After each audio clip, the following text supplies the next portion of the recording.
If you've kept an aquarium for any length of time, you've probably already thought about breeding your fish.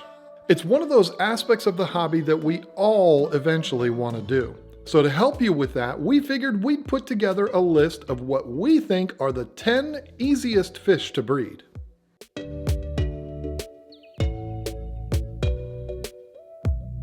I promise you that every conversation that's ever been had about breeding the easiest fish, there's been talk about guppies. Guppies are one of the cutest little fish in the aquarium hobby, but they're also one of the easiest fish to breed. Why? Because you pretty much have to do nothing. All you need are males and females. They're easy enough to tell apart because the males have the big full fins and the females' fins will be smaller and not quite as elaborate. The females' bodies are also larger, just the body without the fins. The easiest way to breed these fish is to have a group of 1 male to 2 to 3 females and put them in water. That's it. Some people call guppy breeding a just add water scenario, and they're not wrong. If there's males and females together in water, before you know it, you'll have a tank full of babies.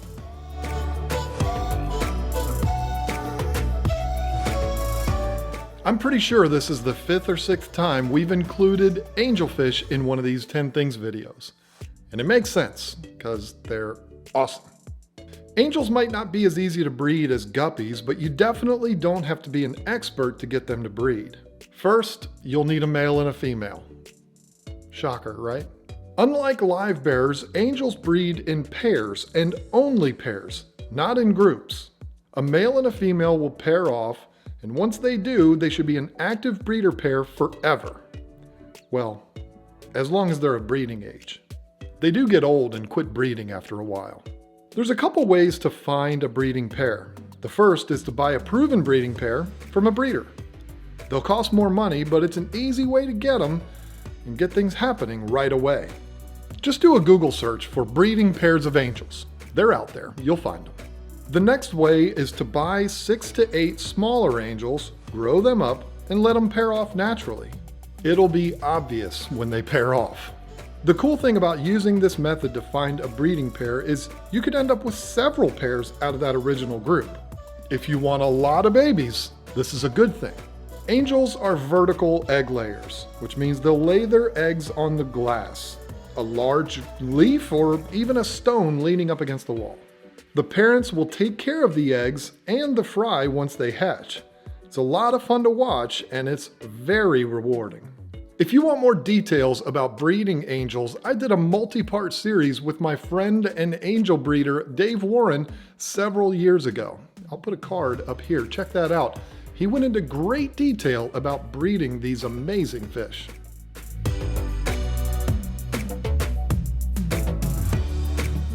Endler's livebearers are very similar to guppies.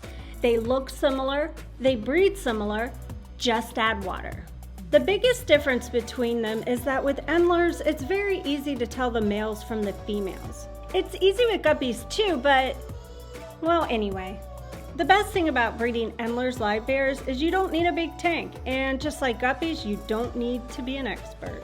Put a group of them in a 5 to 10 gallon tank with the females outnumbering the males, keep the water clean, and wait for the magic to happen. Just like with guppies, or really any livebearer for that matter, you'll want to pay close attention to what fish you have in the tank with them. Even though you'll be keeping these fish with other community fish that aren't aggressive, you'll have to be super careful because the fry are small and they could become food. So if you want the most fail-safe way to breed livebearers, just have them be the only fish in the tank. Put a group in the tank, and before you know it, you'll have a tank full of them. Life is good.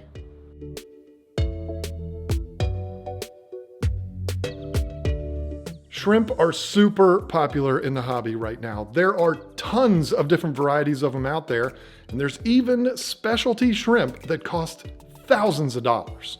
I've never understood why someone would spend thousands of dollars for a shrimp that's about that big. Can you imagine spending $2,000 for a pair of teeny tiny shrimp and they die because your $15 heater went out in the middle of the night? Ouch. Anyway, don't be scared. They're not all that expensive.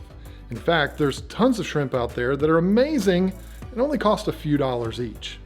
Shrimp definitely fall into the category of just add water.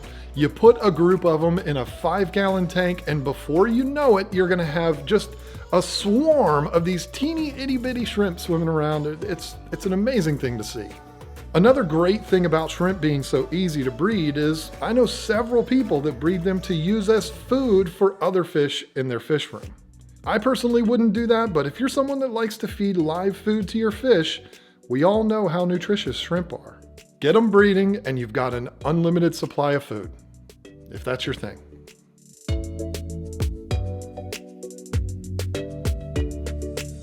Okay, why would you breed a fish if you could just go to the pet store and buy them for $2 each?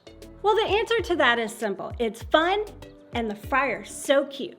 There's something really special about breeding fish and growing those fry up to adults. Every time you see the fish, you're gonna look at them a little different knowing that you've taken care of that fish since birth. As silly as it sounds, it's very special. And Platies are a great way to introduce yourself to this. They're another live bearer, so they produce free swimming fry and you really don't have to do much to make that happen.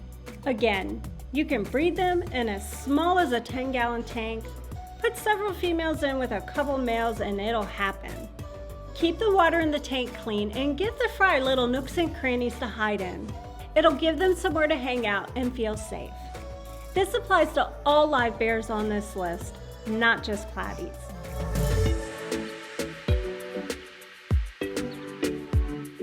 Here we go again. What can I say about white cloud minnows? They're just the best.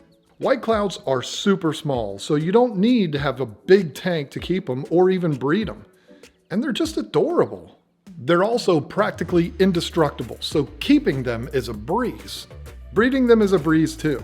The only thing is, with them being so small, it can be a little tricky to differentiate between males and females. But that's okay. My suggestion is to buy a group of them and let them do their thing. Don't worry about trying to find a specific ratio of males and females. White cloud minnows are egg scatterers, which basically means they're gonna throw eggs all over the place. Because of this, it's important to allow somewhere for those eggs to be so they don't get eaten by other fish or even other white clouds. The best thing to do is to have some type of carpet or mop on the substrate. This will allow the eggs to fall in there and sit nicely, waiting to hatch. Throw a bunch of them in your little tank, and before you know it, poof, you've got a whole slew of them.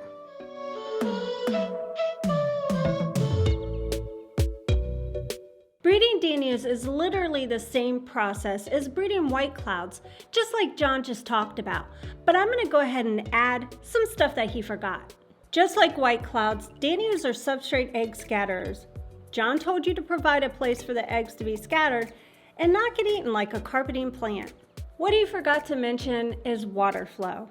It's important to have the right filtration for egg scatterers because you don't want the eggs to get swept up in the filter. This is why I'd recommend a sponge filter for breeding these types of fish. Sponge filters are super efficient, and with the bubbles going out of the top, it creates the surface level movement to allow gas exchange without creating a strong current on the bottom. This way the eggs land on the substrate and stay there. It's perfect. Next is diet and water quality. When breeding danios and white clouds, it's important to provide them with good clean water and a good diet to promote spawning. Keeping the water clean is simple. Plenty of water changes if needed. But don't suck up the eggs. Leave the substrate alone. And feed them a good quality diet like frozen brine shrimp or the krill flake from Extreme. Clean water, somewhere for the eggs to be safe, proper filtration like sponge filters, and a good quality diet will almost guarantee you'll get a ton of babies. It sounds like a lot of work, but we are talking about 15 to 20 gallon tanks. It's not that bad, and it's a lot of fun.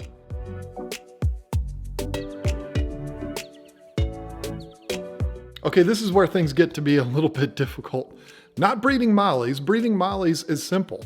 I'm talking about not saying the same thing over and over and over again for all 10 fish on this list. Like so many others we've talked about, mollies are live bearers, so if you have males and females together, you're almost assured to get additions to the population in the tank. Mollies are another one of those fish that are super easy to find and they're super cheap, so it might seem a little silly to start a whole breeding project around them. But the thing is, breeding fish is that next level thing to this hobby. Like we said earlier, there's a special feeling when you walk by a tank and see a bunch of fish in there that you raised up from tiny fry. I don't know, it's just something that you have to experience for yourself to truly know what I'm talking about. Mollies aren't terribly picky about their water parameters. Give them a 15 or 20 gallon tank with a sponge filter, keep the water clean and keep them fat and happy. Before you know it, you'll have more mollies than you know what to do with.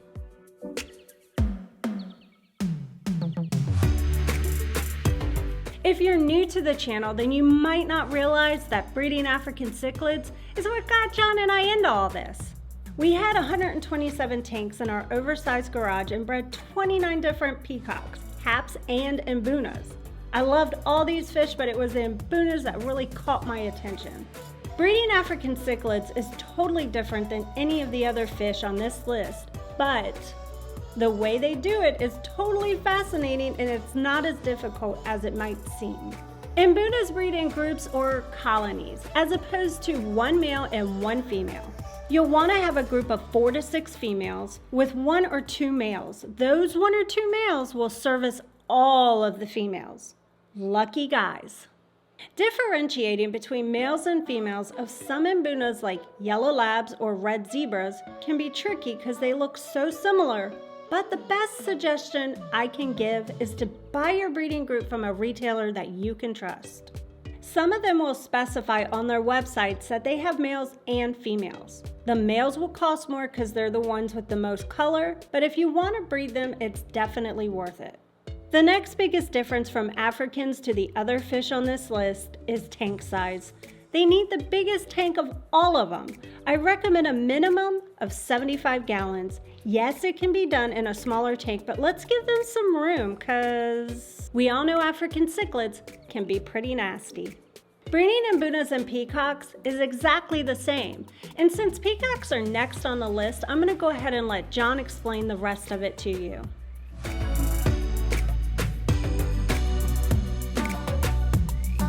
This is nice because I can just get right into it. Thanks for handling the boring stuff, Lisa. Let's get into the good stuff. So Lisa got you set up with a minimum of 75 gallon tank and a group of fish where the females far outnumber the males. You're ready to go. So what happens next? Well, the thing that makes African cichlids so different from all the other fish on this list is that they're not vertical egg layers, they're not egg scatterers or live bearers. African cichlids are what's called maternal mouthbrooders.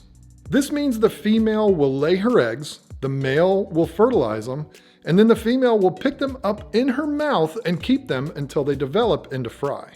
After she holds them for around 21 days, she'll release them as free-swimming fry. It's absolutely fascinating to see. The cool thing is, for the first few days, the mother will actually protect her fry. And if something happens that spooks the fish or whatever, you'll see that entire swarm of fry all go back into her mouth. It's absolutely amazing to see, and I wish I had footage of it. All the African cichlids I bred, thousands, hundreds of thousands, and I never got that on video. You call yourself a YouTuber. I know this all sounds crazy and difficult, but I can assure you it's not. Put together your group in a 75 gallon tank, keep their water clean, and keep them well fed. We suggest the cichlid pellets from Extreme. This food was created by one of the oldest and most successful African cichlid breeders in the United States, so you know it works. Do all of this and watch the magic happen. I assure you, it's easy and it's a ton of fun.